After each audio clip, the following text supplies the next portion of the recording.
Hey guys, tonight we slip back to a time when the desert sun scorched your skin so fiercely that you'd try just about anything to keep from crisping up like flatbread left too long in the oven. Imagine the glare of Egypt's midday light bouncing off pale limestone, dazzling and merciless, heating the sand until it hisses under your sandals. And here you are, armed not with a neat little plastic tube of SPF 50, but with a clay pot of crocodile dung mixed with oil and natron. Yes, this is your sunscreen. And let's be honest, you probably wouldn't survive a day under Ra's burning eye without either a sunburn or a stomach-turning whiff of your own protection. So, before you get comfortable, take a moment to like the video and subscribe, but only if you genuinely enjoy what I do here. And while you're at it, drop your location and the time of day in the comments. I love seeing where and when you're tuning in from. Now, dim the lights. Maybe turn on a fan for that soft background hum. And let's ease into tonight's journey together. You kneel by the Nile, water lapping gently against your ankles, and watch a villager dip his fingers into that pungent mixture. He pats it on his arms with the calm of someone who's done this his whole life, even as the stench curls upward like a warning. Crocodiles bask lazily on the far bank, unaware that their byproducts have become the first line of defense against sun damage. Historians still argue whether this concoction worked by blocking rays or simply by being so foul that no one wanted to get close enough to test. Either way, in a world without dermatologists, you smear and hope. The day stretches on, the sun a molten coin hanging above. You walk through the fields where farmers bend low, their skin already darkened and leathery from generations of exposure. Some wear linen wraps pulled over their heads, others dab their arms with concoctions of oil and herbs, but many trust the old ways croc dung, with its oddly alkaline bite, believed not only to shield, but to balance the body's humors. A mainstream fact echoes here. Egyptians were meticulous about the balance of bodily fluids, seeing illness as a disruption of harmony rather than invasion by microbes. And so even your sunscreen has a medical theory beneath it, strange as it seems. You pause in the marketplace, the air buzzing with barter. A vendor waves a jar under your nose, boasting of its protective powers against both sun and evil spirits. The smell hits you sharp, earthy, with a note of decay that makes your eyes water. He swears by it, just as his father did, just as his grandfather did. And you almost laugh, because it's as if the entire family business was built on the bowel habits of crocodiles. Yet people pay, nodding gravely, as though this paste is as precious as gold leaf. At your side, a child giggles, pointing to your smeared arms. His mother hushes him, murmuring that the gods protect those who obey ancient recipes. She adjusts a small amulet hanging from her neck, shaped like the Eye of Horus, meant to guard her family's health. For her, dung and amulets are not separate things but threads in the same tapestry of survival. You feel it too. In a land where heat can kill and sickness lurks unseen, every scrap of tradition feels like a shield. As the day warms, your skin prickles under its malodorous coating. The dung paste has hardened into a thin crust, flaking when you move. You wonder whether it's blocking the sun or simply trapping heat, baking you in your own protective shell. A neighbor leans close, whispers that sometimes people mix honey into the paste, both to sweeten the smell and to draw out impurities. Historians still argue whether honey's antibacterial qualities were known or just stumbled upon. You wipe your brow and think maybe the crocodiles were laughing the whole time. By midday, the city shimmers in waves of heat. You duck into a shaded alley, grateful for the cool bricks. Even here, the scent clings, reminding you of your experiment in ancient skincare. A priest passes, robes white against the gloom, and nods approvingly at your coated arms. In his mind, you are not just guarding against the sun, you are honoring tradition, echoing rituals as old as the Nile itself. And you realize, in Egypt, health was never separate from belief. A smear of dung could be both a shield against burns and a prayer whispered to unseen powers. Evening falls, the sun finally lowering behind the horizon, and you rinse your arms in the river. The paste dissolves, drifting downstream, perhaps amusing a crocodile lurking in the reeds. Your skin tingles, less from burn than from the long day's ritual. You survived, though not without wrinkling your nose 1,000 times. The stars emerge, steady and ancient, the same lights Egyptians once aligned with their pyramids and temples. And you think, maybe, just maybe, Crocodile Dung Sunscreen was less about science and more about belonging. Proof that you were part of a people, a cycle, a river-fed world, where survival meant embracing both the practical and the peculiar. You dry your hands on your tunic, glance back at the city lights flickering like fireflies, and smile. Today, you smelled like a swamp, but you also touched the fragile line between superstition and survival. Tomorrow, who knows what remedy will be pressed into your palms? A root, a spell, a charm carved in stone. For now, the night folds over you like cool linen, and the desert whispers you towards sleep. The night fades into dawn, and you stir awake on a mat woven from reeds, the Nile's morning mist drifting through the shutters.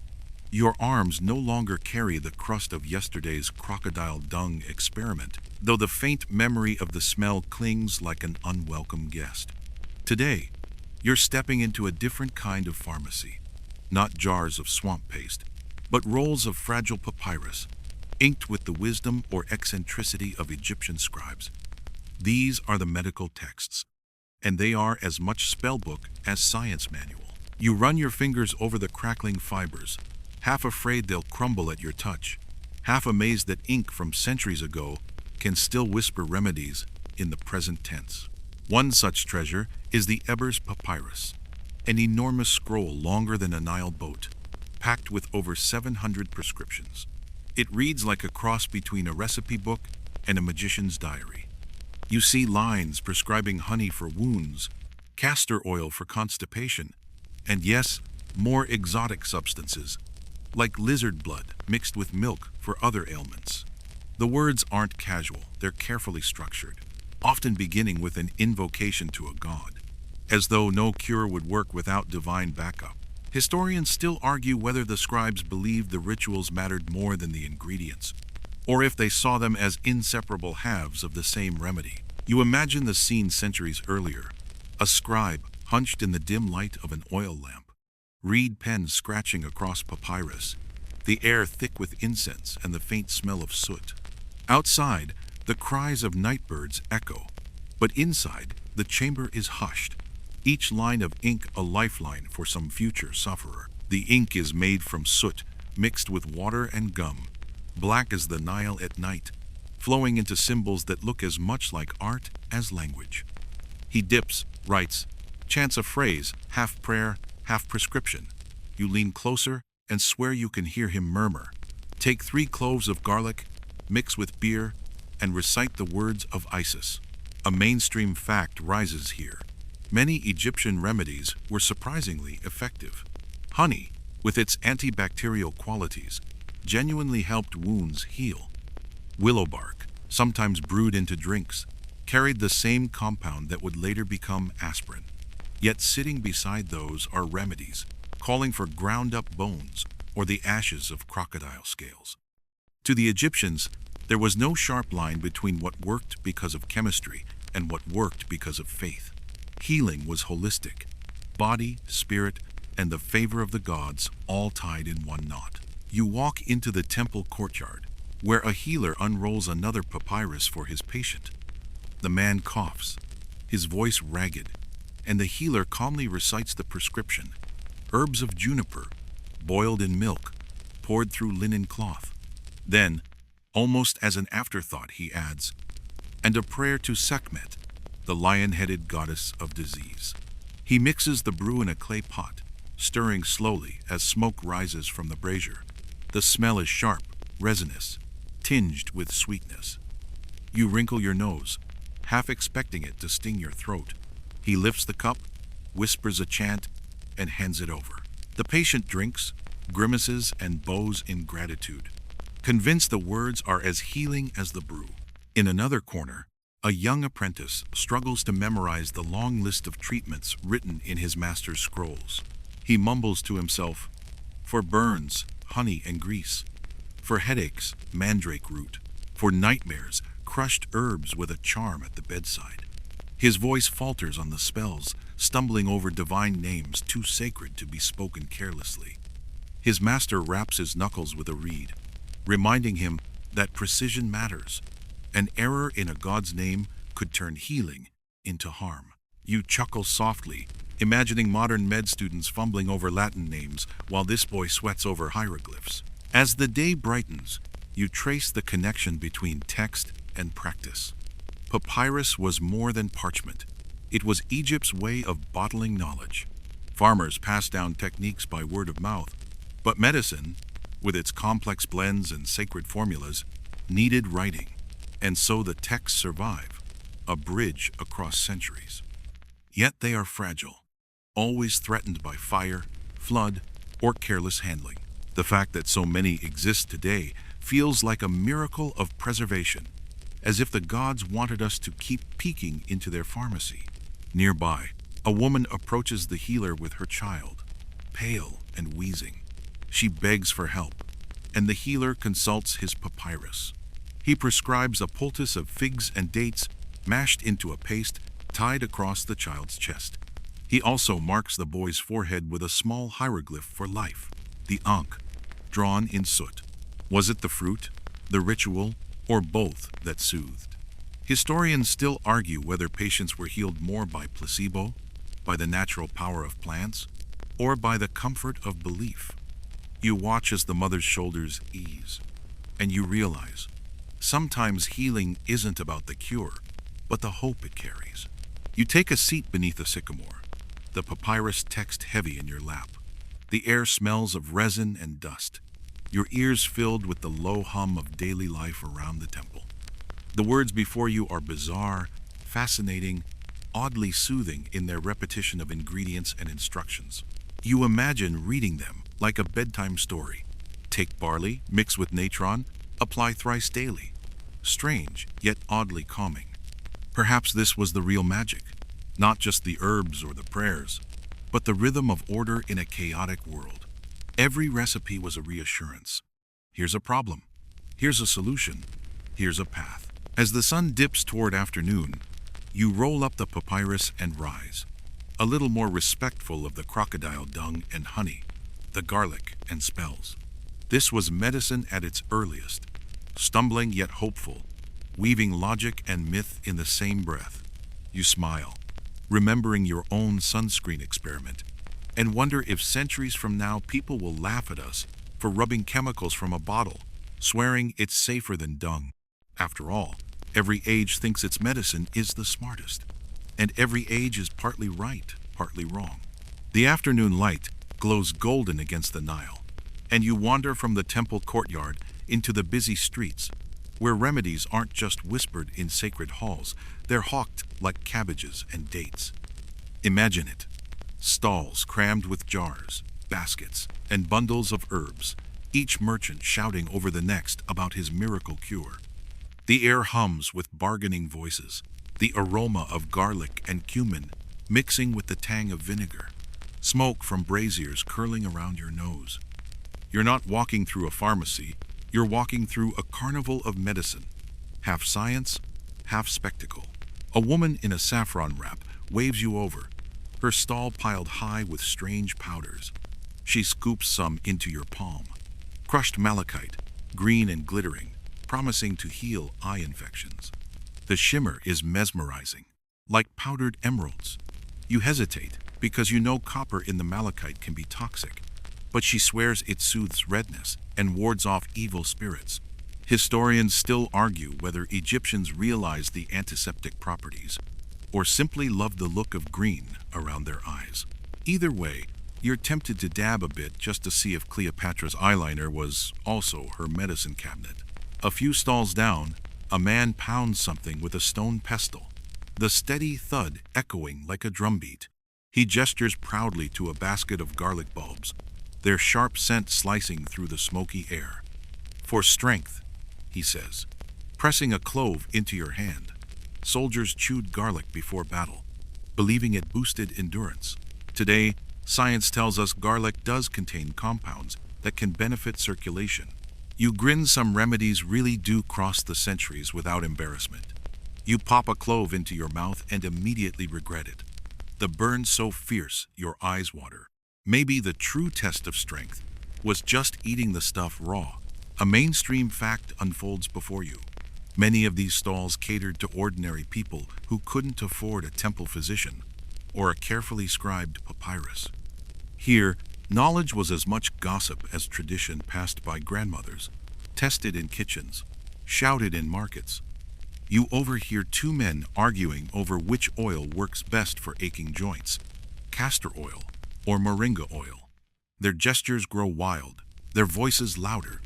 Finally, one shrugs, declaring both work if you rub them long enough. You chuckle sometimes, it seems. Placebo is the oldest medicine of all.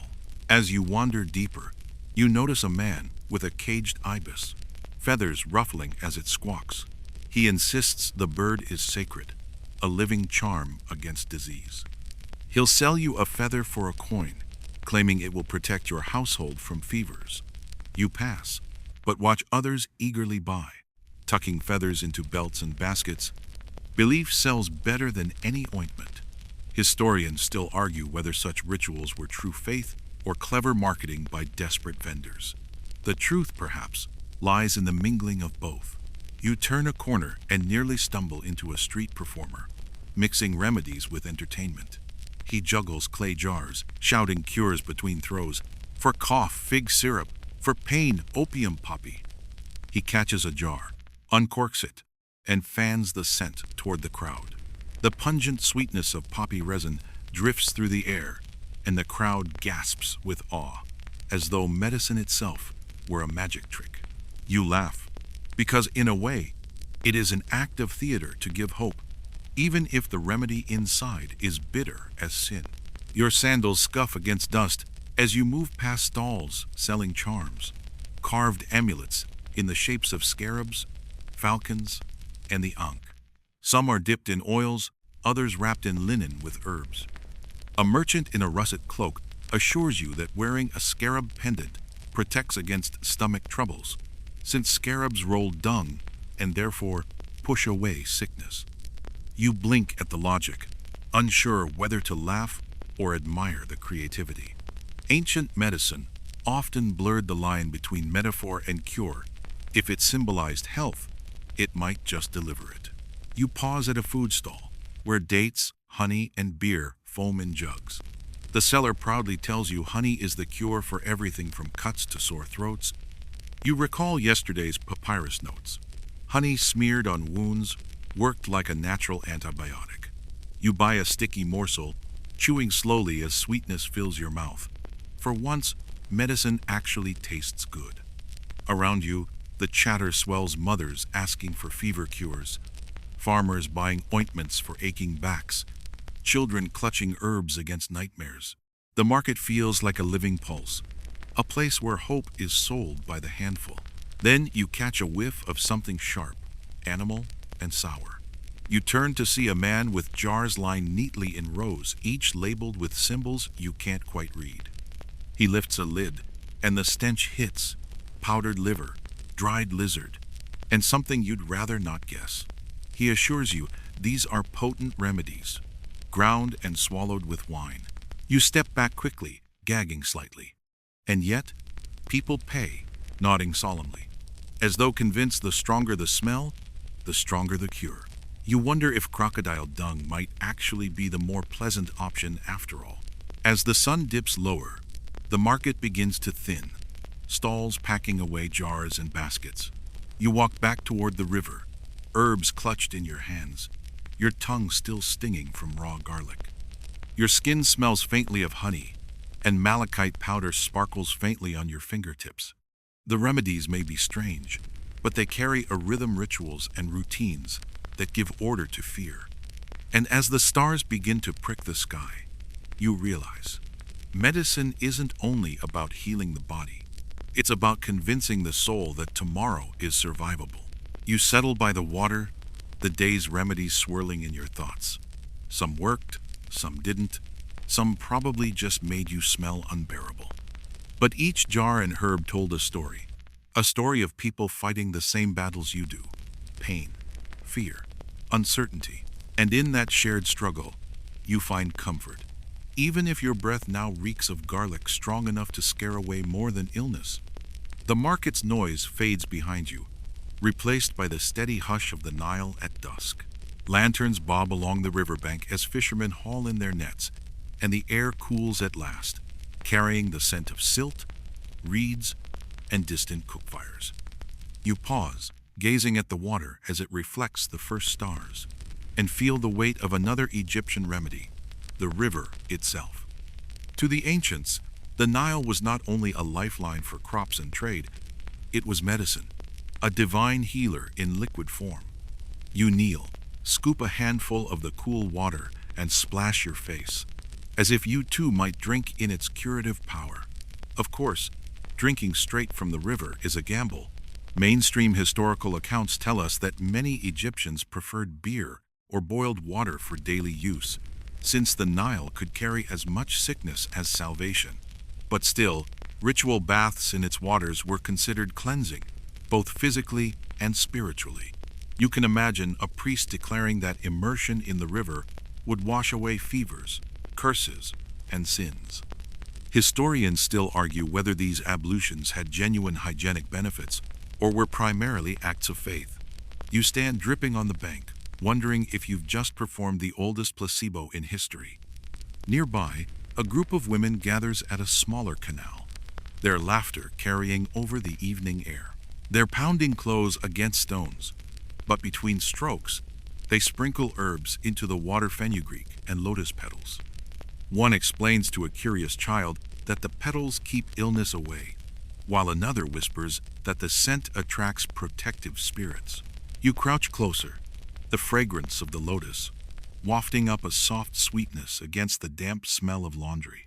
You realize this is more than cleaning. It's a shared ritual, weaving hygiene, superstition, and social life into one act. As you walk along the bank, a man approaches carrying a clay jar painted with faint hieroglyphs. He opens it carefully, showing you a dark, terry mixture inside. Bitumen, he says, tapping the rim. It smells sharp, earthy, sticky. He claims it heals wounds, seals cracks in skin, and wards off infection. You recall that mummies were often preserved with resins and bitumen, substances thought to hold power against decay. If it could cheat death itself, why not heal a blister? You dip a cautious finger into the mixture, smearing it across your palm. It clings stubbornly, leaving you sticky as a date pit. Medicine or glue? Hard to say. The night deepens, torches flickering along the quay. You join a small crowd gathered around a healer who squats beside a brazier, tossing herbs into the flames. Smoke curls upward, pungent and dense, filling the air with a sharp, resinous aroma. He fans it with a reed fan, explaining that inhaling the smoke purges illness from the lungs. Coughing, you wave some of it toward your face, only to feel your throat scratch and your eyes sting. Perhaps, you think, the smoke drives out sickness by making you too busy choking to worry about the cough you had before. And yet, there's something oddly calming about the ritual. People lean in, breathing shallowly, some muttering prayers, others humming softly. A child holds his mother's hand, eyes half-lidded as if the fumes themselves lull him. You remember honey on wounds, garlic for strength, dung for sun protection, and now smoke as a balm for breath. The Egyptians weren't shy about experimenting. They mixed the tangible with the mystical, blending trial and error with offerings to gods. Historians still debate whether this made them proto-scientists or just dedicated tinkerers with an impressive tolerance for bad smells. A little farther along, you encounter a shrine lit by oil lamps, the flames wavering in the night breeze. Offerings line the base: bread, onions, and jars of beer. A priest chants, his voice rhythmic, steady, soothing. He gestures toward a sick man seated nearby, who clutches a reed mat around his shoulders. The priest sprinkles water from the Nile across his brow, then ties a strip of linen around his wrist. The crowd murmurs approval, as though this simple act has shifted fate itself. You realize that here, healing is as much performance as cure, and belief is half the battle. You think back to modern remedies, pills, syringes, tidy prescriptions, and marvel at how messy healing once was. Honey smeared, smoke inhaled, sticky tar rubbed into wounds, the Nile flowing, carrying hope in its waters, even as it carried parasites too small for any Egyptian to see. And yet, when you splash your face again, you feel oddly reassured. Maybe the water isn't sterile, maybe the smoke is irritating, maybe the tar is just glue, but in this moment, surrounded by chants, laughter, and the eternal river, you believe you'll be all right. You sit on the stone edge, sandals dangling above the rippling current. The stars blaze brighter now, mirrored in the dark surface, and the night feels endless, timeless. You lean back, listening to the hum of the city, the occasional cry of a bird, the hiss of torches. And in the hush, you realize something soothing. Even if the remedies didn't always work, the rituals gave people a sense of control. They made chaos manageable. They made survival feel possible. And that, like honey on a wound, is a balm of its own. The night air cools your skin as you leave the riverbank, but already another aroma drifts to meet you. Resinous, floral, and oddly metallic. You follow it through winding alleys until you stumble into a courtyard lit by oil lamps. Here, women sit in clusters, passing around tiny jars and bronze mirrors polished to a dull shine. Their hands move with practiced ease, smearing pastes, dabbing oils, and tracing dark lines along their eyelids. This is Egypt's other form of healing, not for fevers or wounds, but for beauty itself. Cosmetics, here, are medicine, protection, and art, all at once. One woman leans toward you, her face glowing in the lamplight. She holds up a tiny palette of crushed minerals mixed with fat. With a reed applicator, she sweeps green malachite across her eyelids. The powder gleams like polished jade, transforming her gaze into something both piercing and protective. Ancient texts tell us that malachite wasn't just for looks, it was thought to shield the eyes from infection. And surprisingly, modern studies back this up. The copper compounds in the mineral might indeed have slowed bacterial growth. Historians still argue whether Egyptian women understood this link scientifically or whether it was a happy accident. But either way, every painted eye doubled as a tiny medical experiment. Beside her, another dips into a darker jar filled with ground galena, a lead-based mineral that turns to a thick, coal-black paste. She drags it across her eyelids in bold strokes. "To keep the sun away," she murmurs, "and to keep away evil." You shiver slightly, watching the glossy black lines catch the flicker of firelight. The Egyptians believed this coal protected against the evil eye, that unseen curse of envy or malice. Whether it blocked curses or not, the thick lines did cut the glare of the desert sun. Sunscreen, eyeliner, and spiritual shield all in one stroke. Not bad for a cosmetic kit that predates Sephora by a few millennia. Nearby, jars clink as women trade recipes for skincare. One describes a face mask of red ochre mixed with honey, meant to brighten the cheeks. Another swears by a paste of natron salt, vinegar, and crushed lotus petals, though her friend scoffs, claiming it dries the skin too much. You lean closer, catching the earthy, salty scent of the powders, the sweetness of honey, the sharp tang of vinegar. For a moment, it feels like a kitchen has exploded into a beauty salon. You realize that for Egyptians, medicine and makeup weren't separate worlds. They were twin tools in the fight against decay, disease, and the desert sun. A young girl approaches carrying a small jar with a narrow neck. She tilts it and pours out a trickle of fragrant oil, golden in the lamplight.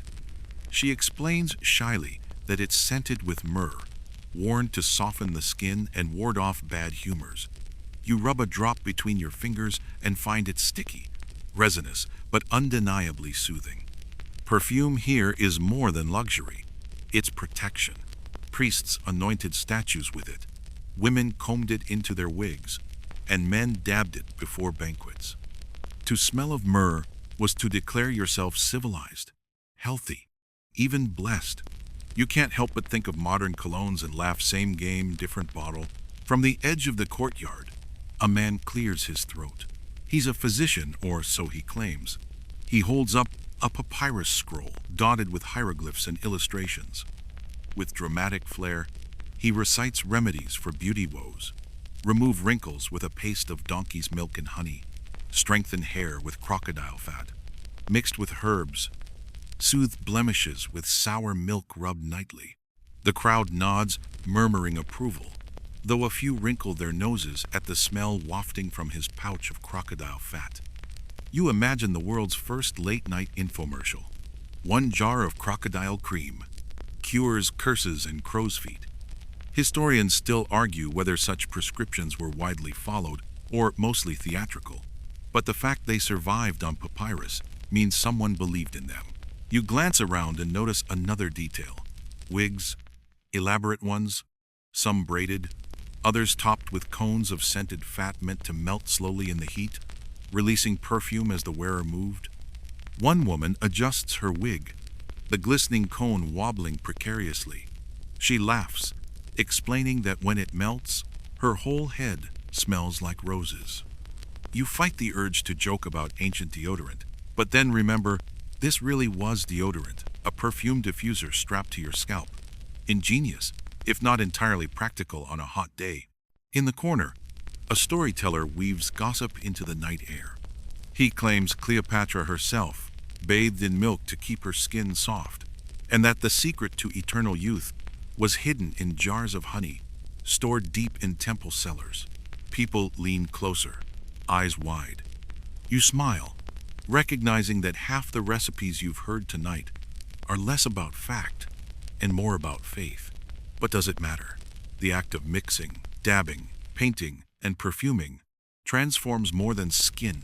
It transforms mood, identity, confidence. Egyptians knew that beauty itself could be medicine for the spirit. You rise, walking past jars and palettes, oils and wigs.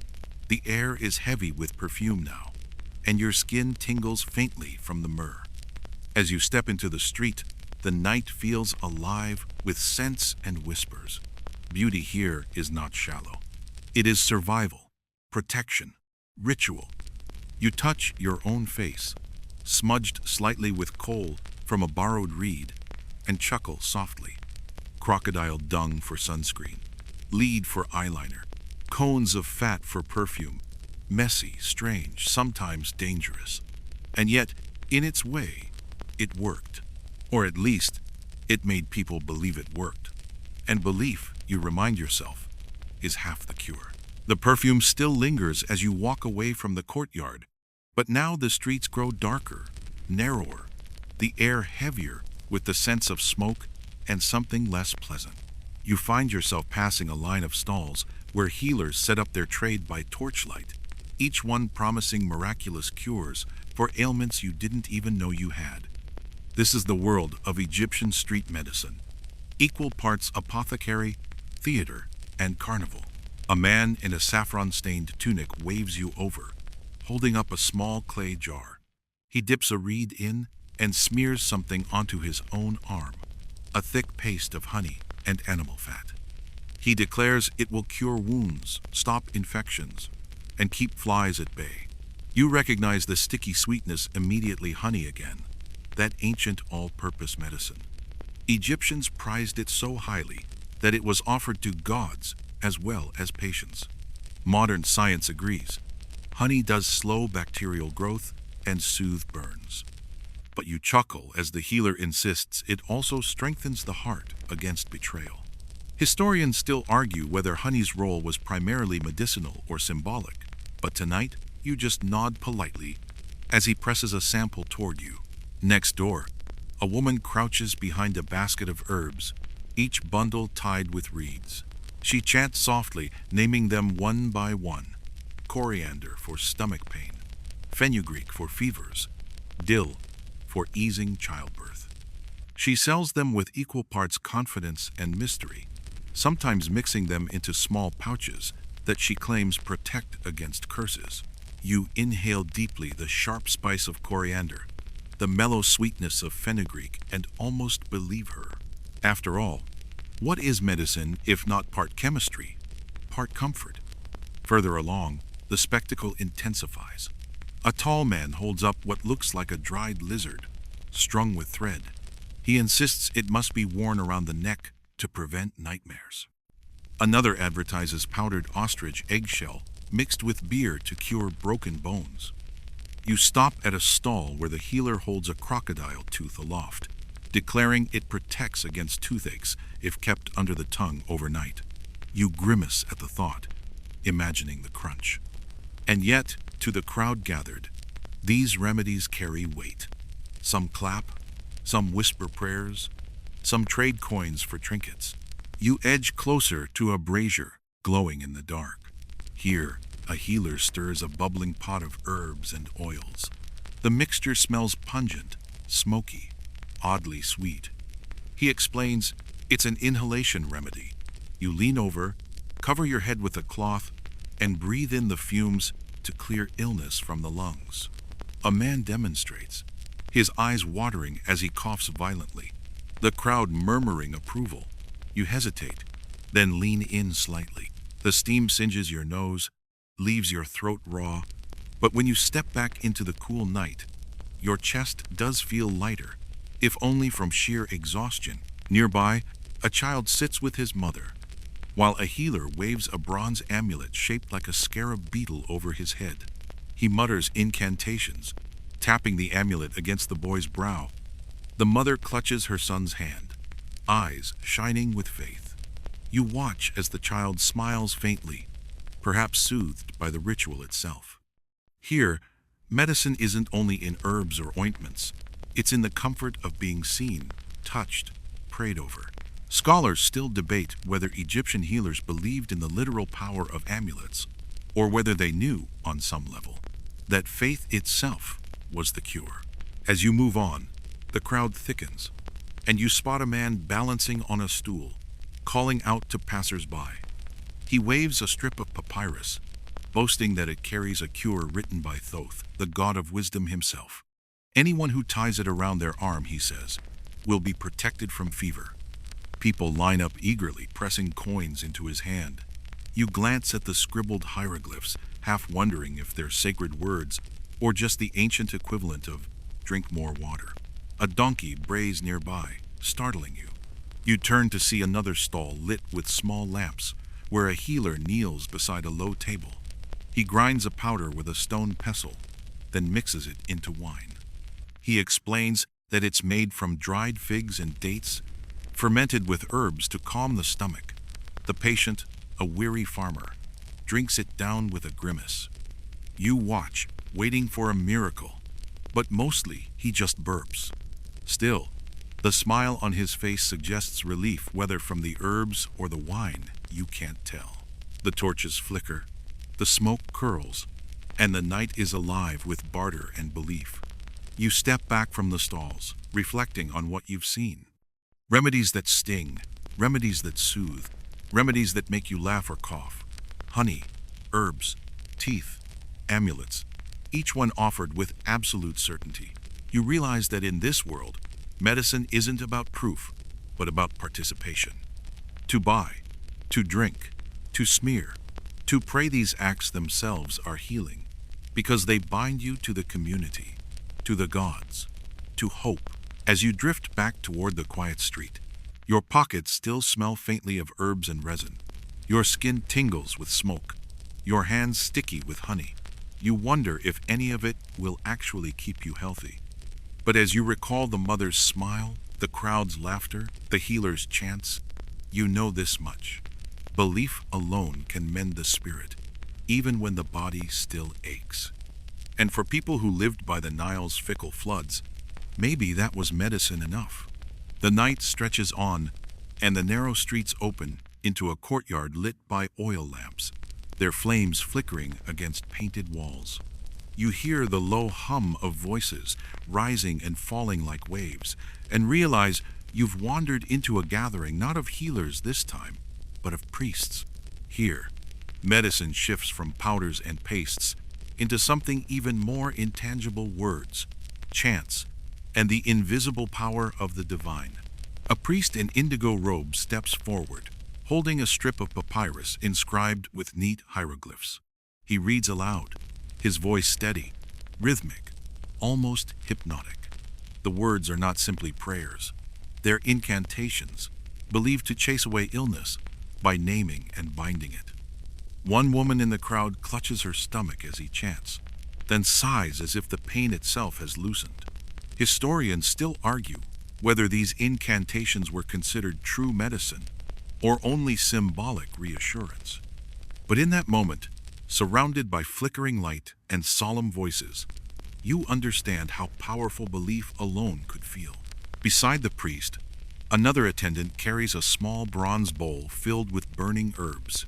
The smoke curls upward, pungent with frankincense and myrrh, and he wafts it gently over the gathered people. Someone whispers that the smoke drives out evil spirits, while another insists it cleanses the air of disease. You inhale tentatively, coughing at first, then feeling an odd calm settle over you. Maybe the herbs soothe the senses, or maybe the ritual itself is the medicine. Either way, the crowd leans into the smoke as though it were sunlight. In the corner, a young scribe demonstrates a different cure. He writes words of healing on a piece of papyrus, folds it carefully, and ties it with a cord. The paper amulet is then bound around a patient's arm. The words themselves, he explains, carry power. To wear them is to bind yourself to the god's protection. You watch as a man accepts the talisman, pressing it to his chest with reverence. For him, this isn't superstition, it's as real as any ointment. Further along, another healer priest prepares what looks like an elaborate potion. He mixes wine with honey, then adds crushed herbs, coriander, fennel, perhaps even poppy seeds. He whispers over the mixture before handing it to a woman who cradles a sick child. She tips the liquid to his lips, and the boy swallows, blinking slowly. Whether the herbs ease his fever or the words soothe his mother, it hardly matters. Relief settles over the family, visible in the way their shoulders finally relax. You notice how seamlessly the spiritual and the practical blur together. A man with a bandaged arm kneels before a small shrine, offering a clay figurine in the shape of his injured limb. This practice votive offerings lets him present his wound symbolically to the gods, asking for healing in return. You wonder if this is the ancestor of every wish whispered into the dark, every candle lit for someone far away. From the shadows, an older woman approaches, carrying a basket of charms. Each one is small and simple. Carved scarabs, tiny figures of Bess the Squat, cheerful god believed to ward off illness and misfortune. She presses one into your hand, explaining in hushed tones that it will keep nightmares away. You run your thumb over its rough surface, and though you know it's just stone, the warmth of her faith lingers in your palm. The chants grow louder, the incense thicker, until the whole courtyard seems to sway with sound and smoke. People join in, voices weaving together into something almost musical. Children nod off on their parents' laps, lulled not by medicine but by rhythm, repetition, and the gentle certainty that the gods are listening. And yet, not everyone is convinced. At the edge of the crowd, two men argue. One insists that the herbs themselves cure sickness, that the gods are only a story wrapped around real plants.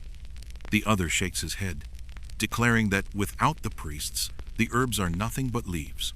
Historians still argue the same point. Were Egyptians proto-scientists experimenting with natural remedies, or believers enacting rituals that gave power to otherwise ordinary things? Perhaps the truth lies, as always, somewhere in between. As the night deepens, you step back into the street. The smoke clings to your tunic, The chants echo in your ears, and the little scarab charm weighs lightly in your hand. You feel both amused and strangely comforted.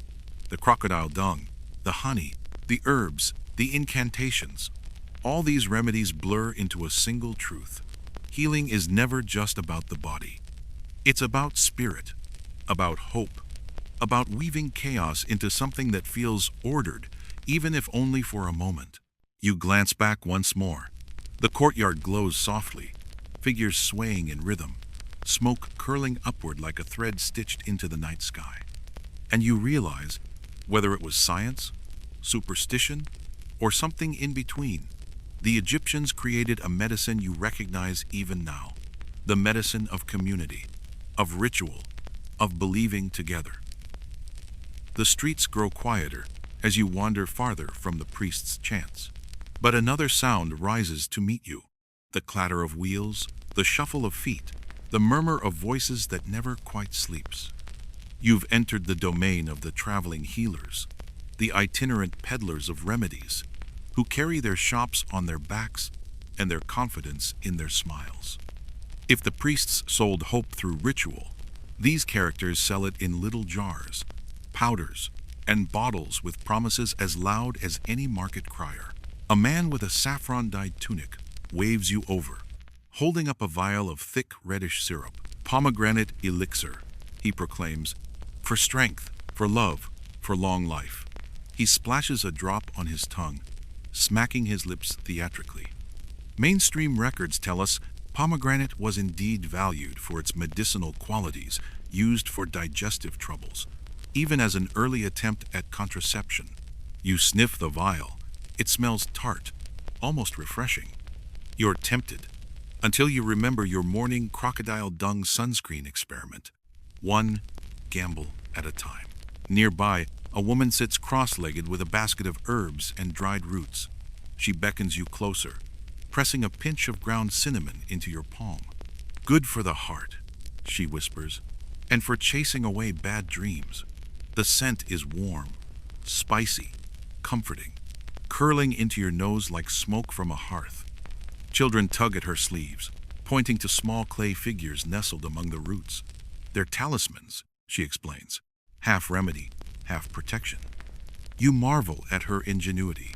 Sell the plant, sell the spirit, sell both at once. Historians still argue whether such healers were trusted sources of wisdom or little better than con artists. But looking at the steady line of customers, you suspect the distinction wasn't always important. One young seller demonstrates a powder made of ground malachite.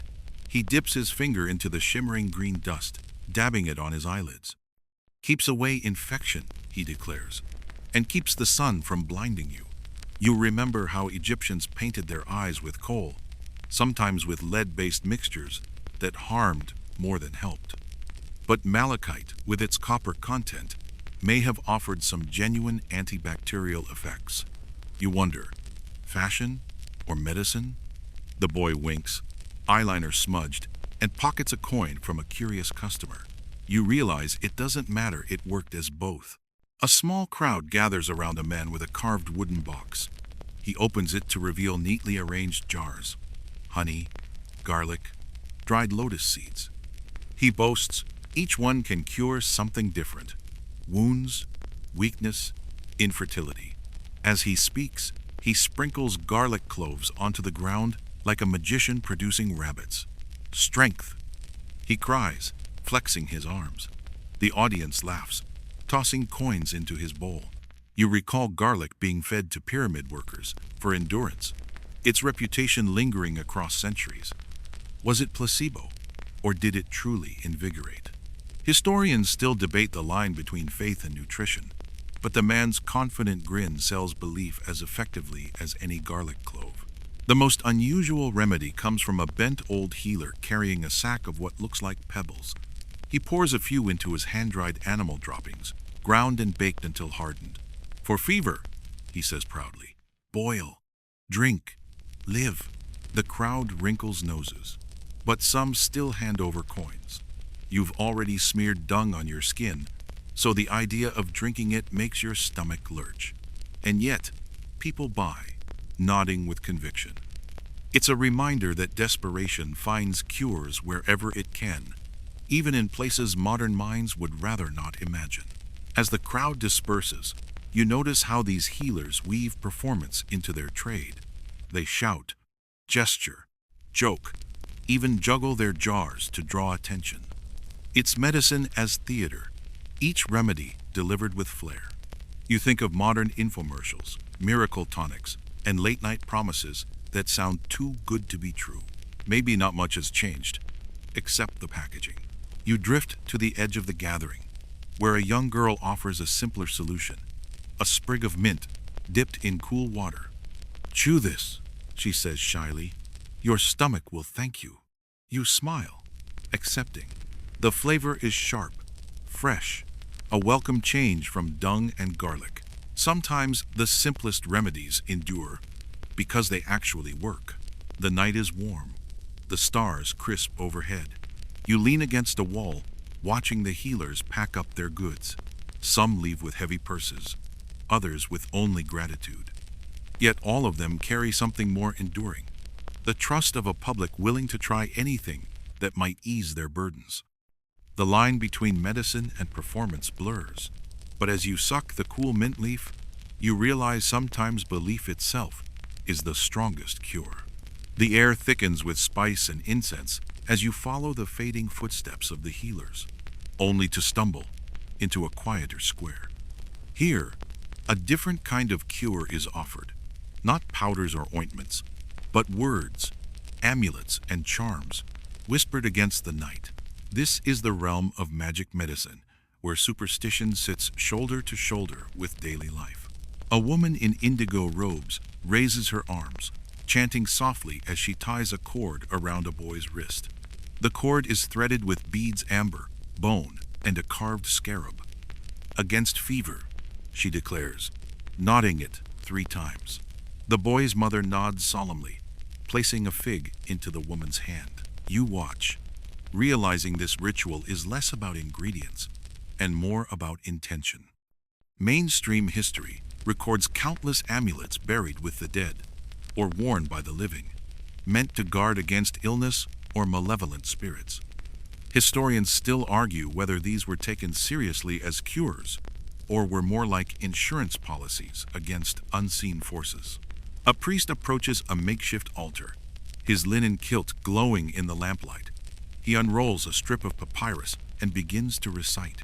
The words are strange, rhythmic, almost musical. You catch names of gods woven between phrases of command. Isis, Horus, Thoth banish the sickness, silence the cough. The patient, a weary man, bows his head as though each syllable might lift a weight from his chest. Some scholars dismiss these as incantations, but others point out how rhythm and prayer can soothe the anxious mind. Placebo?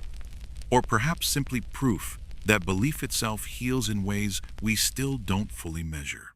Nearby, a small stall glimmers with trinkets: bronze eyes of Horus, tiny falcons, coiled serpents carved from clay. Each is labeled with promises: protection for lungs, for wombs, for safe childbirth, for untroubled sleep. A girl runs her fingers across them, finally clutching a tiny cat figurine. Her father pays the vendor, muttering that Bastet's blessing will keep nightmares away. You smile, thinking of how modern folks still keep lucky charms or bedtime routines. Ritual comfort is timeless, whether in a glowing nightlight or a gleaming amulet. A storyteller gathers a circle of children, his voice low and compelling.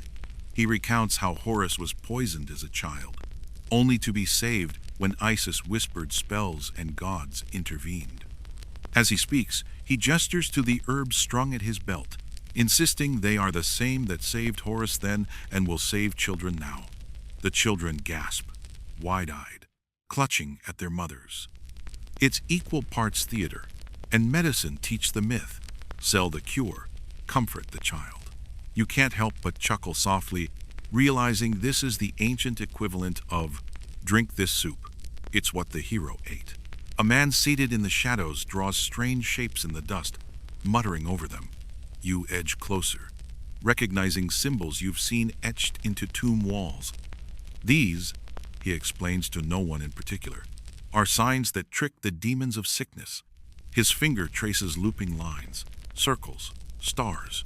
The sand glows faintly in the lamplight, and he spits into the center for emphasis. It's both absurd and oddly moving, the human need to mark illness as visible, to push back against the unseen with lines we can at least comprehend. The square fills with faint smoke as another practitioner waves a bundle of burning herbs, juniper, myrrh, fennel. He circles a coughing woman, chanting all the while. The air smells sharp, pungent, like something between medicine and incense. You feel your eyes water, throat prickling. Maybe the smoke drives out sickness, or maybe it drives out your will to breathe at all. Either way, the woman nods gratefully afterward, convinced she feels lighter. Faith, you realize, is as thick in the air as the smoke itself. And not all charms are gentle. One man produces a tiny wax figure, muttering a curse against illness. He pricks it with a thorn, spits on it, then buries it in the dirt. The crowd watches nervously, half believing the sickness will be stabbed out of the patient, half fearing the curse might backfire. You step back quietly, not entirely sure where symbolism ends and danger begins. Historians still debate whether these rites were tolerated or frowned upon by official priests. But here, in this square, they are just another tool in the healer's kit. The square quiets at last as people disperse. You remain, the smell of incense lingering on your clothes, the echo of chants in your ears.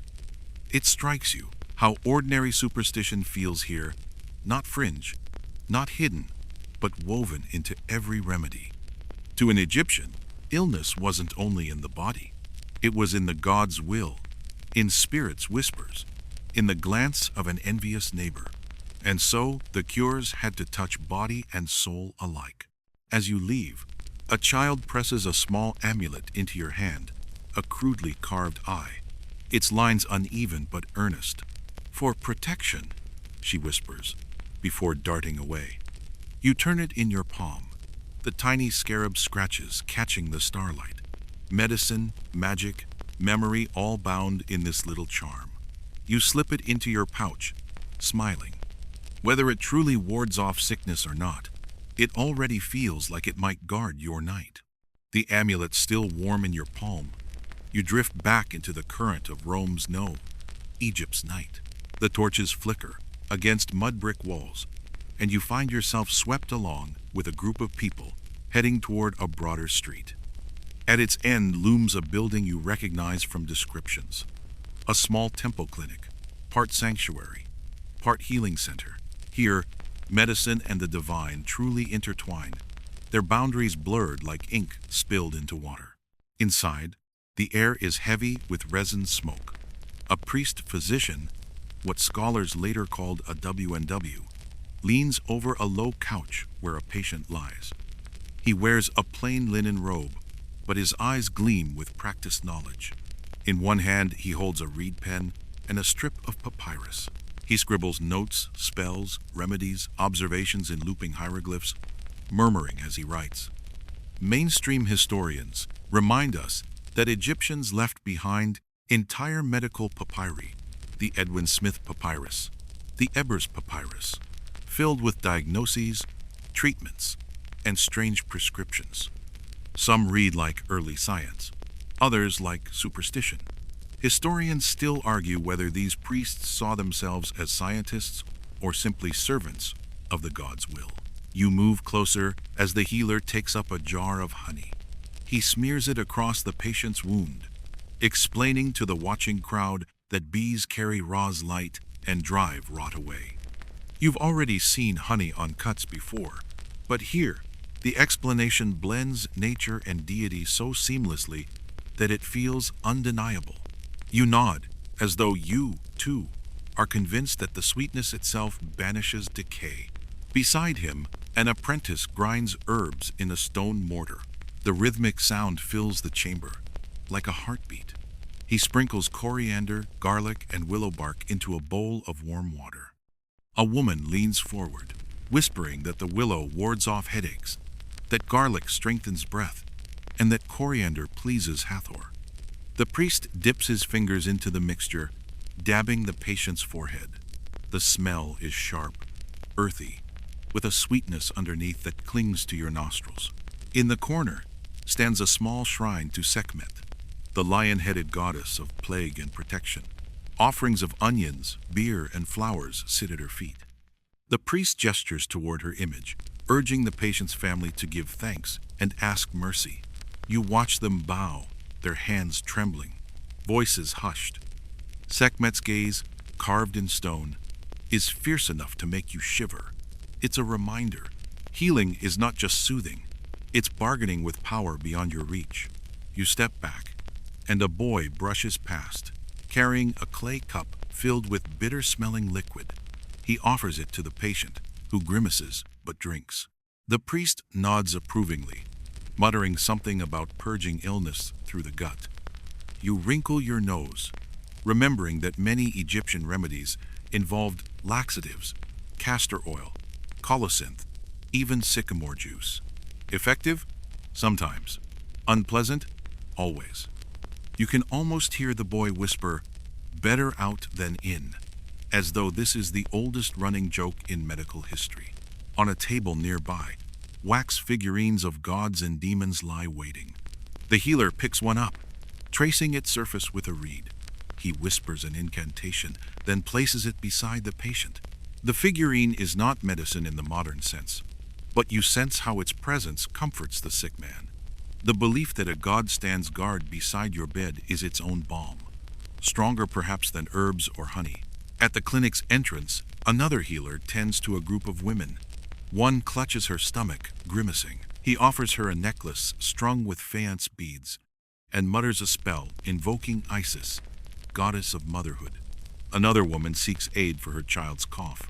He burns herbs in a brazier, instructing her to let the boy inhale the smoke at home. You imagine that cramped insula rooms, or their Egyptian equivalents, must have been thick with this ritual smoke, equal parts remedy and suffocation. You glance again at the papyrus in the priest's hand. The script flows like a living river, filled with mixtures, doses, invocations. Scholars marvel that the Egyptians cataloged diseases with such detail, noting symptoms of broken bones, fevers, or stomach aches. And yet, next to careful instructions, you might find a line urging recitation of spells 3 times, or the drawing of protective symbols. Was this contradiction, or just completeness? Historians still argue whether the magic was filler or fundamental, but here in the temple clinic, both coexist as naturally as breath and heartbeat. The patient shifts on his mat, color returning faintly to his cheeks. His wife clasps the healer's hands, tears streaking her face. He nods calmly, already turning to the next patient in line. Around you, the murmur of prayers, the grinding of herbs, the crackle of incense weave together into a soundscape that feels timeless. You realize that this clinic is less about curing every illness and more about reassuring people that their suffering is seen, heard, and tended to. You step outside into the cooler air, the night sky vast overhead. The smell of herbs still clings to your hair, the echo of chants to your ears. For a moment, you pause, looking back at the temple clinic. Its walls glow faintly with lamplight, a beacon in the darkness. Perhaps the cures aren't perfect, perhaps the spells are uncertain, but the act of healing itself feels powerful. Here, at the edge of faith and science, people grasp for control in a world that often denies it. As you walk away, the amulet in your pouch seems to pulse faintly, as though warmed by the night. Maybe it's imagination, maybe it's real. But you smile anyway, because belief is half the cure. And tonight, Egypt has given you plenty to believe in. The temple clinic fades behind you, and you follow the quiet curve of an alley until the city opens again into a wide, torch-lit square. The night air hums with music, tambourines rattling and flutes trilling as dancers swirl, their linen dresses glowing in the flickering light. You ease closer, drawn not just by the rhythm, but by the scent of herbs burning in little clay braziers at the edges of the square. This is no ordinary festival, it's a healing gathering, half celebration, half remedy, where superstition takes center stage. At the heart of it, a woman with braided hair raises a bundle of herbs high above her head. She shakes it, scattering dry leaves into the fire. Sparks rise, and she chants words that sound as old as the stones under your sandals. The crowd joins her in a low murmur, repeating the phrases. It feels like theater, but the conviction in their voices sends a shiver along your arms. Mainstream history tells us Egyptians often combined ritual with remedy. Incantations spoken over poultices, charms buried under thresholds, spells carved into amulets. Scholars still argue whether the power lay in the medicine itself or in the belief that the gods were listening. You edge closer to a group of men seated on mats near the fire. One holds up a carved ivory charm depicting Bez, the squat, bearded dwarf god who guards against evil spirits. His expression is fierce, tongue sticking out, eyes bulging wide. The man presses the charm against his friend's chest, declaring that Bez will chase away the fever lingering there. The friend nods gratefully, clutching the charm as though it alone will keep his breath steady through the night. You watch, half skeptical, half enchanted, imagining what it would feel like to believe that a carved figure could scare sickness away, like a watchdog chasing stray cats. Nearby, a healer kneels before a small basket filled with oddities. Scarab beetles tied with linen threads, dried lizards, polished stones. He chooses a beetle, places it gently on a sick child's palm, and whispers to the parents that the beetle will carry the child's illness into the earth. The child's eyes widen in both fear and fascination, staring as the beetle crawls forward. The parents bow their heads, whispering thanks. You feel your skin prickle, thinking of modern placebos, sugar pills, and harmless tonics, and realize this is their version belief embodied in tiny legs scuttling across a palm. The music rises, dancers spinning faster, and you notice another figure at the square's edge. He wears a jackal mask, long snout and tall ears painted black. He moves slowly, deliberately, stepping in rhythm with the drums. Some in the crowd bow as he passes, muttering Anubis's name. Others offer him scraps of bread or drops of beer, tokens to please the guardian of the dead. His presence is both eerie and reassuring, a reminder that even sickness, even death, has its overseer in the pantheon. A storyteller begins weaving words, his voice low and hypnotic. He tells of Isis gathering the scattered pieces of Osiris, of her magic breath giving him life again. The people lean forward, their eyes shining, drinking in the tale as though it were medicine itself. You realize that myth and remedy here are inseparable. To believe in healing is to believe in stories of God's mending, reviving, protecting. And in that belief, half the cure is already accomplished. Closer to the fire, you watch as a woman grinds malachite into fine powder. She mixes it with oil and smears it on her son's eyelids, murmuring that it will protect him from the evil eye. The green paste glows in the torchlight, bright against his dark lashes. Historians point out that malachite and other copper-based minerals actually did have antibacterial properties. But whether she knew that or not, she believed in its power, and her belief was enough to soothe her child's fidgeting. As the night deepens, laughter mixes with song, and you realize this gathering is less about curing sickness than about binding people together. To chant side by side, to share charms, to sprinkle herbs in a common fire, these acts create a net of comfort across the community.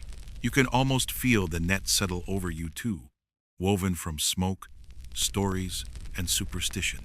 A young boy notices you watching and presses a small amulet into your hand, a clay eye of Horus painted in blue. For protection, he whispers, before darting back into the crowd. The amulet is rough, its paint chipped, but you tuck it into your pouch with a smile. Maybe it's superstition, maybe it's generosity, but either way, you feel safer with it close. When at last the music fades, the fires dim, and the crowd disperses, you find yourself walking back into quieter streets. The smoke clings to your tunic, the echo of chants still hums in your ears, and the little clay eye presses against your hip with every step. Egypt's remedies tonight weren't honey or garlic or crocodile dung. They were story, symbol, and shared belief. And as your sandals scuff the stones, you realize those remedies might be the most powerful of all. The smoke of the healing festival lingers faintly on your tunic as you slip back into the quieter edges of the city. The houses grow closer here, their mud brick walls leaning slightly inward, alleys narrowing until you can brush both sides with your fingertips. This is where the people of the Insulae Egyptian style live, in cramped rooms stacked above shops and workshops. And in these spaces, healing takes on a grittier tone. Charms, chants, and remedies whispered in the dark, away from the priests and their temples. You pause at a doorway where a woman sits cross-legged, muttering over a bowl of water. She drops a scrap of papyrus into it, ink bleeding out into cloudy swirls. The words, you realize, are written prayers, spells for health, copied from older texts and handed down through families. She stirs the water with a reed, then offers it to her sick daughter to sip. To the modern eye, it's just paper-stained water. But to her, the ink carries divine breath, letters dissolved into cure. Historians still argue whether such practices were tolerated as piety or dismissed as superstition. But here, in the shadow of the alleys, you see only hope poured into a child's trembling hands. Farther down, you glimpse a cluster of men gathered around a small oil lamp. They're whispering as one presses a scarab charm against another's chest, murmuring a chant about the sun god, Ra, banishing darkness from the blood. The sick man's eyes close, his breathing heavy, and the others nod solemnly. Scarabs, after all, roll the sun across the sky each morning, or so the belief went. If they could push the heavens, surely they could push illness out of a body.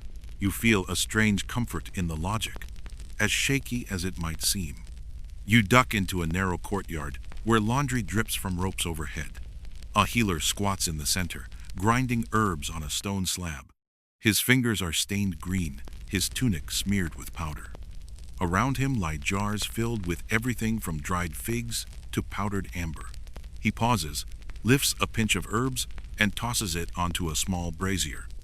The smoke curls up, sharp and sweet, filling the air with a fragrance that makes your nose twitch.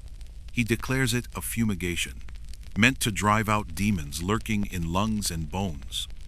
You watch the smoke drift skyward and can't help but think, maybe it drives out demons, or maybe it just drives people out of the courtyard coughing. A child runs past clutching a tiny wooden figurine carved like a crocodile. His mother calls after him, warning him not to lose it. It's a charm against river fevers, she says. You recall the Crocodile Dung Sunscreen and chuckle. This reptile seems to guard Egyptians both from the blazing sun and from invisible sickness. Crocodiles may have lurked in the Nile, jaws gaping wide. But in miniature form, they guarded doorways and wrists.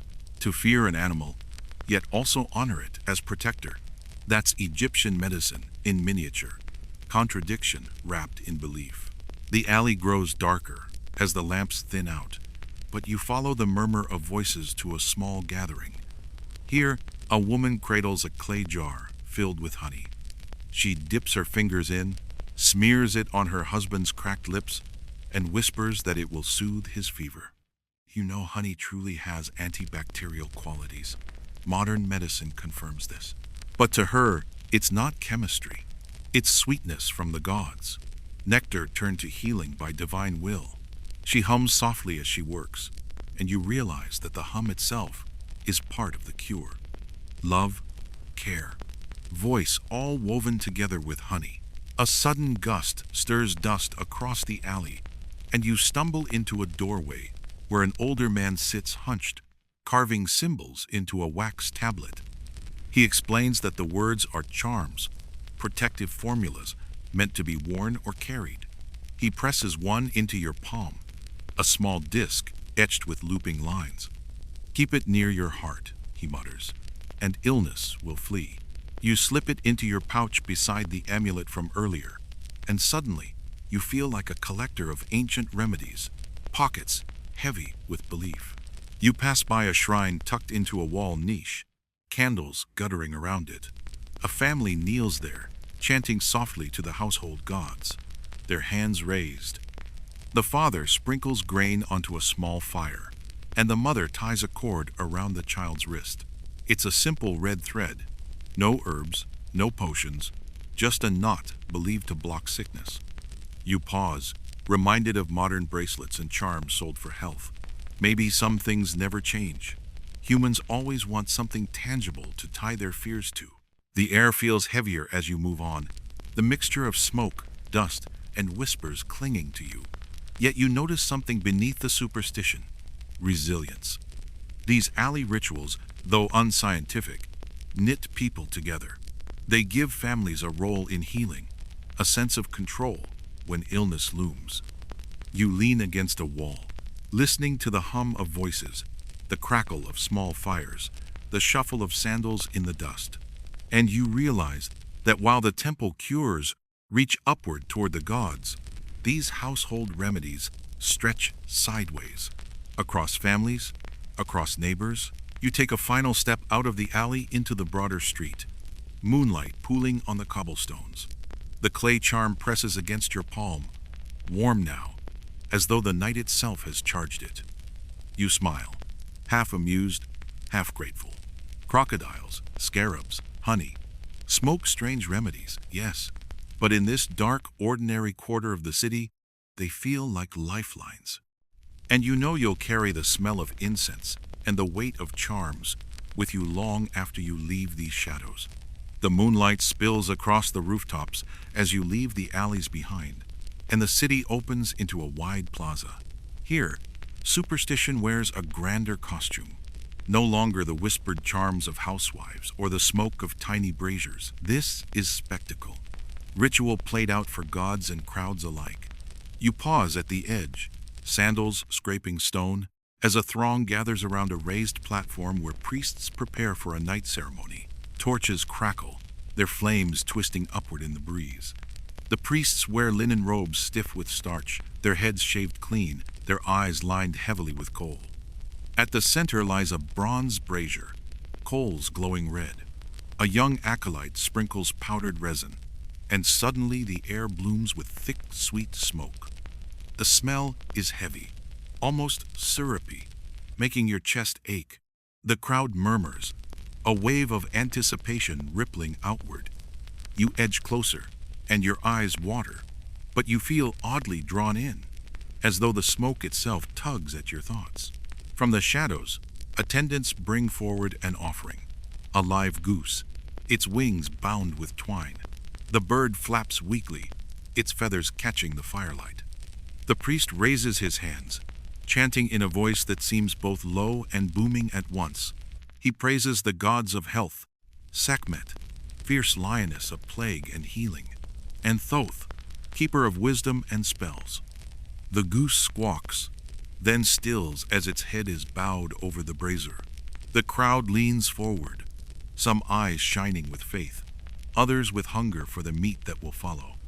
Historians still argue whether these sacrifices were more about devotion or community meals disguised as religion. You suspect it's both belief and dinner wrapped together. Beside you, a man grips a clay jar tightly. He mutters a prayer under his breath, then presses the jar against his chest. You peer inside and glimpse a bundle of herbs, garlic, juniper berries, and a sliver of onion. He swears it's a talisman against fevers, and by offering it to the gods tonight, the cure will strengthen. You nod, though privately you wonder if the only thing it strengthens is his arm from clutching it so tightly. Still, there's comfort in ritual, and comfort is half the cure. The ceremony swells. A priestess steps forward, scattering petals of lotus across the coals. They hiss, releasing a fragrance softer than the resin, mingling sweetness with smoke. She raises a small bronze mirror, catching the firelight and reflecting it toward the crowd. People gasp, as though the light itself carries healing power. Children reach out to touch the gleam, their faces lit with awe. You realize that medicine here isn't just about ingredients, it's about theater, about drawing the body into belief with sight and scent, sound and flame. Nearby, another healer crouches on the ground, drawing lines of chalk around a sick boy lying on a mat. The boy's eyes are half shut, his chest rising unevenly. The healer chants, waving a bundle of reeds dipped in oil, sprinkling droplets that spatter across the chalk lines. He declares the sickness trapped, penned in by symbols, unable to escape the circle. The family nods, relief flickering in their eyes, as though a few lines in dust could keep death itself at bay. You crouch too, watching, torn between skepticism and admiration for the courage it takes to believe. The crowd shifts, and you find yourself pressed against a column. On it are carved hieroglyphs, snakes, eyes, ankhs. Someone runs their fingers along the lines, whispering that touching the snake wards off poison. You place your own hand tentatively against the stone, the grooves cool under your skin. For a fleeting moment, you let yourself believe too. Because why not? A charm is only powerless if you refuse to give it weight. The ritual ends with a sudden flare of fire. As the priest pours wine into the brazier, flames leap, smoke billows, and the crowd gasps again. The goose is gone now, its spirit, or at least its usefulness, sent skyward. The priests raise their hands, declaring that health has been renewed, protection restored, the city cleansed for another season. The people cheer, voices blending with the crackle of fire and the hiss of embers. You clap along, swept up in the wave of sound, even though your chest still burns from the smoke. As the crowd disperses, you linger, watching families clutch charms, jars, and scraps of offerings. Some smile, reassured. Others look weary, their faith stretched thin. And yet, they came, they believed, they participated. In a world without antibiotics, this was their pharmacy. Smoke, chants, goose feathers, drifting in the firelight. You step away at last, your tunic carrying the smell of resin, your hair tangled with incense. The plaza quiets, but your mind hums with what you've seen. Medicine, here, is a dance between earth and sky, body and God. Healing lies not only in poultices and herbs, but in performance, in shared faith, in the communal sigh of relief when flames leap high. You smile faintly as you turn down a side street, sandals brushing dust. Your stomach rumbles, you realize you missed the goose feast. But maybe that's just as well. Medicine wrapped in ritual might feed the spirit, but roasted goose wrapped in smoke? That's another gamble you're not sure your belly could handle tonight. The night deepens, but Rome no. Egypt never sleeps the way you expect. You wander farther from the plaza, drawn by the faint glow of lamps and the sound of chanting that isn't quite priestly, not quite official. This is the other half of medicine, the alleyway remedies, the household cures, the whispered spells not sanctioned by temples, but just as powerful to the people who whisper them. You stop at a crooked doorway where a healer sits cross-legged, her lap full of herbs and jars. She's older, her eyes sharp even in the dim light, and she beckons you closer. On a woven mat before her lie sprigs of coriander, garlic bulbs, and bundles of dried fenugreek. She crushes one between her fingers, releasing a bitter, nutty scent, and explains that it cools the blood. You lean in, breathing the dust, and your nose prickles. Mainstream records tell us fenugreek was indeed used in poultices for fevers and swelling, but she insists it also drives away evil spirits. Historians still argue whether such blends were medicine first or magic first, though to her there's no difference. Behind her, a young apprentice tends a tiny clay pot over coals. It sputters, the liquid inside giving off a strange, sweet and sour smell. The older woman chuckles, saying it's a brew of onion and honey, meant to cure coughs. You can almost believe it, honey. Does soothe. Onion does clear airways, but then she adds a pinch of crushed scarab beetle shell. You raise an eyebrow, and she grins. It gives strength, she insists. Perhaps, you think. It gives more crunch than cure. A group gathers nearby. Mothers with children, men clutching jars, a pregnant woman holding her belly. Each takes a turn as the healer ties small amulets around their wrists, carved from faience, shaped like eyes, scarabs, or ankhs. These trinkets glitter faintly in the lamplight. One man mutters that he feels safer already. You brush a finger over an Eye of Horus charm and feel its smooth, cool surface. Whether it blocks infection or not, it certainly calms nerves.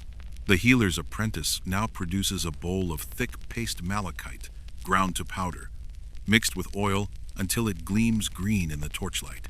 She gestures for you to dab some under your eyes. Reluctantly, you comply, smearing the cool paste along your skin. Your eyes tingle, not unpleasantly. Historical accounts say malachite was worn as kohl, believed to protect eyes from infection and glare.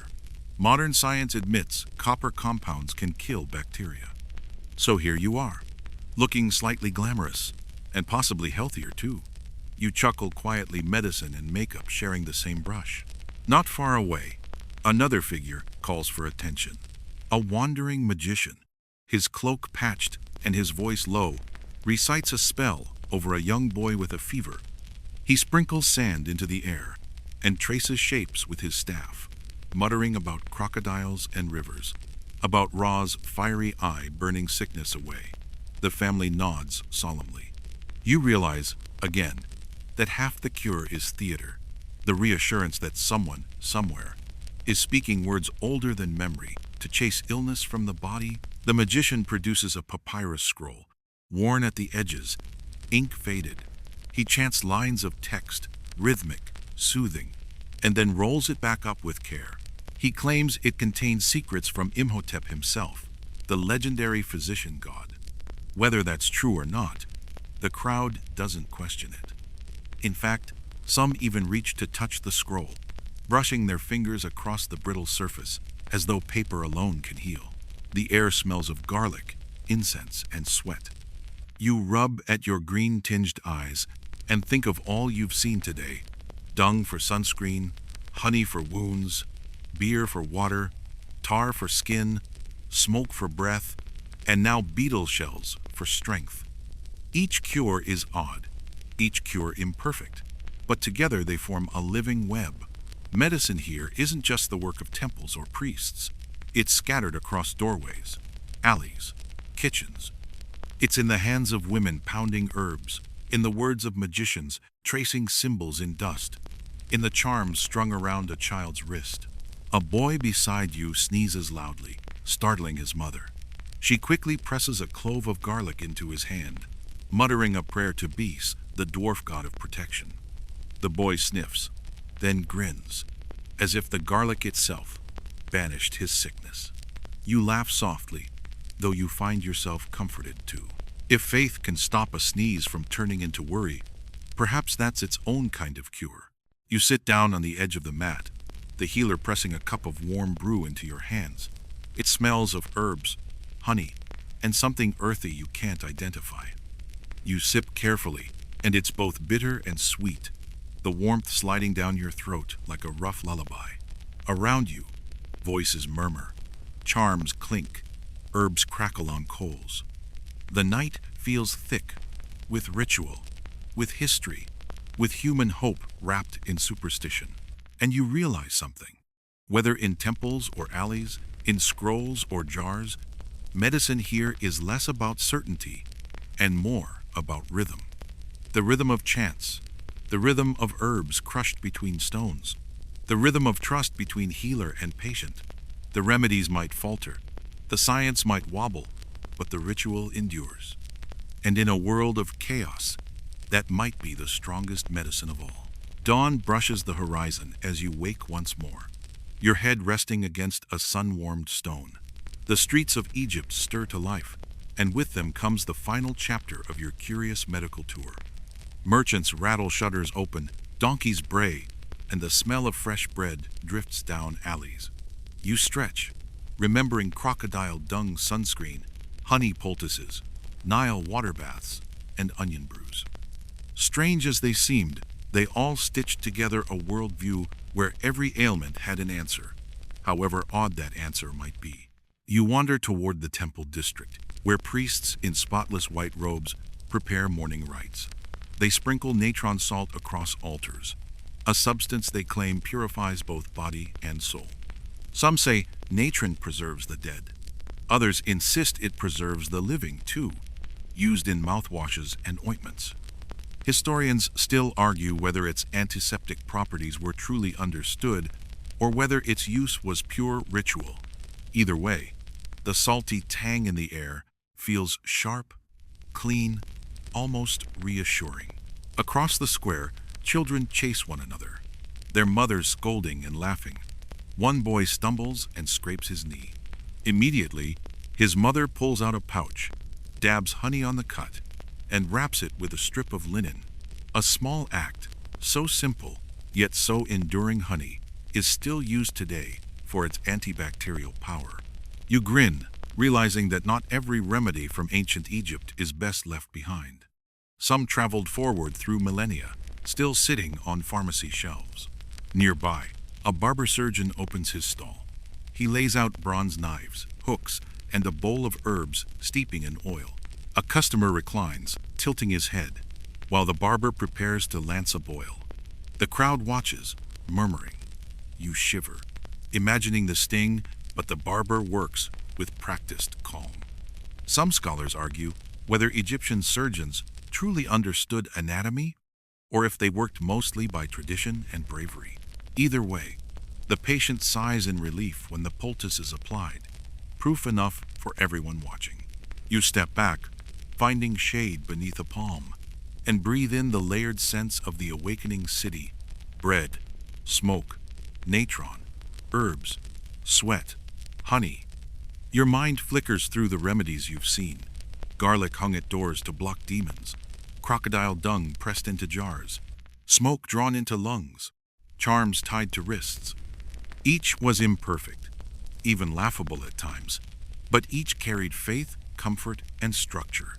And in a world of sandstorms, plagues, and heat, that was medicine enough. Your sandals crunch on gravel as you return to the riverbank. The Nile flows steady, eternal, reflecting sunlight in ripples of gold. Children splash in the shallows. A priest dips jars to sprinkle water on waiting worshippers, and fishermen tug at nets heavy with the day's catch. You kneel once more, letting the water lap against your fingers. Perhaps it carries parasites. Perhaps it carries blessing. For Egyptians, it always carried both. Life and death. Cure and poison. Faith and fact. All braided together in one eternal current. As the sun climbs, you realize you've survived. You endured the smoke, the honey, the dung, the garlic, the chants.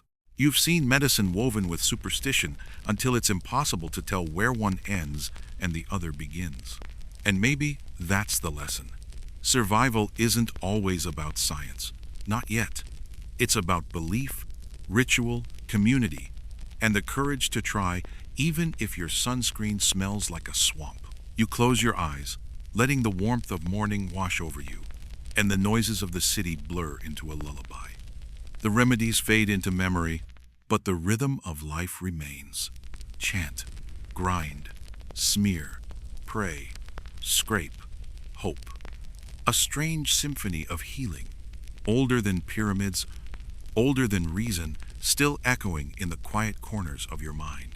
And now, as the journey draws to a close, you let your breath fall slower, gentler. The images of Egypt sunlit riverbanks, smoke rising from braziers, herbs crumbling in worn hands soften at the edges, fading like old paint on papyrus. You lean back, cradled by time itself, and feel the weight of the day slip away. The crocodile dung sunscreen, the honey poultices, The chants whispered in alleys, all those strange remedies drift farther, like little boats carried downstream. Some were funny, some unsettling, some surprisingly wise. But now, they are simply stories, fragments of a world long past. What remains is the hush of belief, the quiet pulse of human hope that has carried forward for thousands of years. The Nile's flow slows in your mind, water turning glassy, smooth. The laughter of children fades into a soft echo. Even the chants of priests dim until they are no more than a hum beneath your breath. You are left only with calm, with the soft rhythm of your own heartbeat, steady and sure. You let your body feel heavy, your eyelids heavier still. The night embraces you, cool and wide, as if the ancient world itself leans close to say, "Rest now. You've seen enough for today." And as the last flickers of torchlight fade, you surrender to stillness. You are safe. You are calm. You are drifting into sleep, wrapped in the same timeless hope that soothed even the ancients. End of script. Sweet dreams.